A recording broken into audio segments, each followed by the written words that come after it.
বর্তমানে আমরা আমেরিকায় থাকছি ঠিকই, কিন্তু এখনো পর্যন্ত আমরা নিজের গাড়ি কিনিনি। এখানে সেখানে যেতে এই রেন্টের গাড়ি আমাদের ভরসা।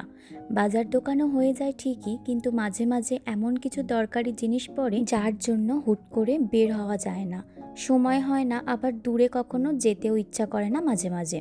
আর সেখানেই আমাদের সবথেকে বড় ভরসা হলো ওয়ালমার্ট প্লাস।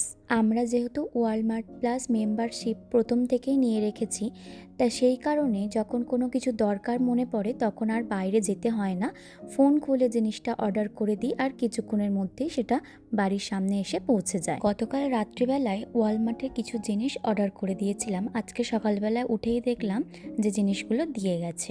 আমরা একটা নির্দিষ্ট টাইমের মধ্যে অর্ডারটা করে রেখেছিলাম, মানে এই যেমন ধরুন সকাল 9টা থেকে 11টার মধ্যে, আর সকালে দেখলাম ঠিক 9:30টার মধ্যেই সব জিনিসগুলো দরজার সামনে রেখে চলে গেছে। আজকে আমরা কয়েকটি দরকারি জিনিস অর্ডার করেছিলাম, যেই সব জিনিসগুলো আমাদের নিত্য কাজে লাগে। নিয়েছিলাম এখানে একটা 0% মিল্ক, একটা পিনাট বাটার, এখানে ছিল সুইট কর্নের প্যাকেট, এই দিকের ব্যাগটায় ছিল একটু মাশরুম, এখানে এক পেটি ডিম।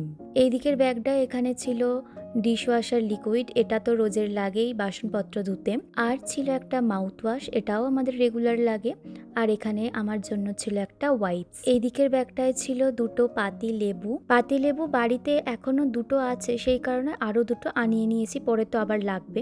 আর এখানে ছিল এক প্যাকেট আপেল, এটাও আমরা রেগুলার খাই।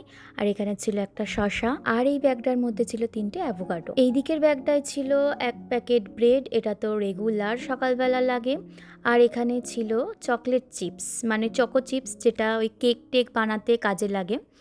আর এটা ছিল স্লাইসড আলমন্ড, এটা ওই খাওয়াও হবে, আবার কেক বানালে বা কুকিজ বানালে এটা দেওয়া হবে, সেই কারণে এটাও একটা অর্ডার করে দিয়েছিলাম। আর এটা ছিল চিলি ফ্লেক্স। এগুলোই ছিল আজকের ওয়ালমার্ট থেকে করা অনলাইন শপিং। আমাদের যে গাড়ি নেই এটা কখনোই বাধা হয়ে দাঁড়ায় না, কারণ ওয়ালমার্ট প্লাসই আমাদের জন্য রাস্তা আর দূরত্বকে ছোট করে দেয়। মনে হয় এই এত ব্যস্ততার মধ্যে এই একটা সুবিধাই যেন আলাদা করে জীবনকে সহজ করে দেয়। তাই আমরা মাঝে মাঝে নিজেদের মধ্যে বলি, বিদেশে থাকলেও ঘরের দরকারগুলো মেটাতে কখনো কখনো শুধু এমন একটা ভালো সার্ভিস পেলেই যথেষ্ট।